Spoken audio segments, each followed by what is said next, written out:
Y'all not praying hard enough. They're trying to take Red Lobster from us, and we cannot let them. Help save Red Lobster. We gotta save the Lobsta G. We gotta save the lobster. What's up, family? You're watching Black Church Talk. It's your girl, Eris, and this is our kind of carrying on. So after church, I decided to come to Red Lobster. The Saints love Red Lobster. This is not up for debate. Red Lobster was the spot to be at after church in the 90s and early 2000s. After a long service or in between morning and evening services, you was going to Red Lobster.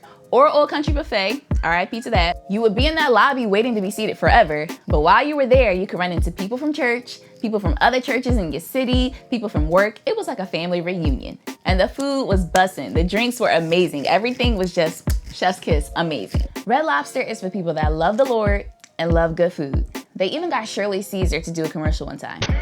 We got tail, shrimp, waiters, potatoes, sausages, the bosses, cheddar fish, nothing, no bluffing.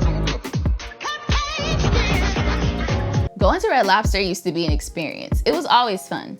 But they filed for Chapter 11 bankruptcy and they've had to close a lot of locations. And of course, when something like this happens, everybody's wondering why. Now, I said to myself, because the Lord has blessed, the Saints got a little bougie, and they probably started eating at more upscale restaurants. Other people said they changed the recipe for the biscuits, or it hasn't been the same since they took the lobster tank out. Now, some of these complaints are valid, but regardless, I just feel like Red Lobster is a part of Black church culture and it needs to be preserved and passed down to future generations, okay? Now, as to why Red Lobster had to file for bankruptcy, it wasn't the endless shrimp for $20. This guy over on TikTok does a really great job of explaining it. Now, Golden Gate Capital, a private equity company, they bought the company for $2.1 billion, needs to make the money back. So they sell the real estate of all the places, make $1.5 billion. To make the remaining money back, they lease the Red Lobsters to the same company at a much higher rate than the market should be. This puts Red Lobster in debt, the company of Red Lobster,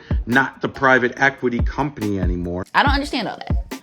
All I know is they owe over $1 billion, so they need over $1 billion to stay open. Let me Google net worths to see who can afford to help Red Lobster. I'm kidding, because you can't tell people what to do with their money, but we can do our part by eating there more frequently. And there's a lot of content creators and public figures who have done just that. I was glad to see one of my favorite journalists, Speedy Mormon, went there and he said that the food is still really great. See if it's still as good as I remember.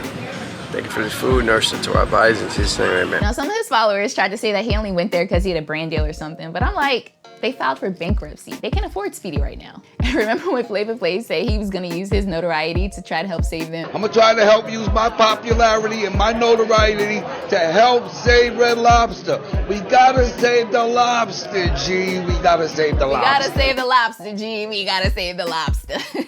Peach McIntyre went there in July and posted about this. That look good. That sound look good. The biscuits, yes. And why Red Lobster gonna comment on that post and be like, we're here to stay? You better be. Don't lie to me, Red Lobster. Somebody said the biscuits are available in the grocery store. So regardless of how this turns out, they're good, which I don't agree, because there's something about them biscuits in the basket on the table that just hits different. Like, I've made them at home and they're good, but it's just not the same. The good news is they just appointed a new CEO who hopefully can turn things around. He's a former Goldman Sachs investment banker, and apparently he was formerly P.F. Chang's first Black CEO, and he generated an estimated $1 billion in revenue for the restaurant chain. I'm not saying people shouldn't separate work and life, but I never really have. He states, Red Lobster's future is brighter now than ever before. God, I hope so. So listen, Saints, if you're hungry after church this Sunday, you need somewhere to go eat, please make that place Red Lobster, okay? We need this. Do this for the culture, all right? If the location is still open in your area, please go. And remember what Deacon Flav said. We gotta save the Lobsta G. We gotta save the lobster. What's your favorite thing to order from Red Lobster? Let me know in the comments. Until next time.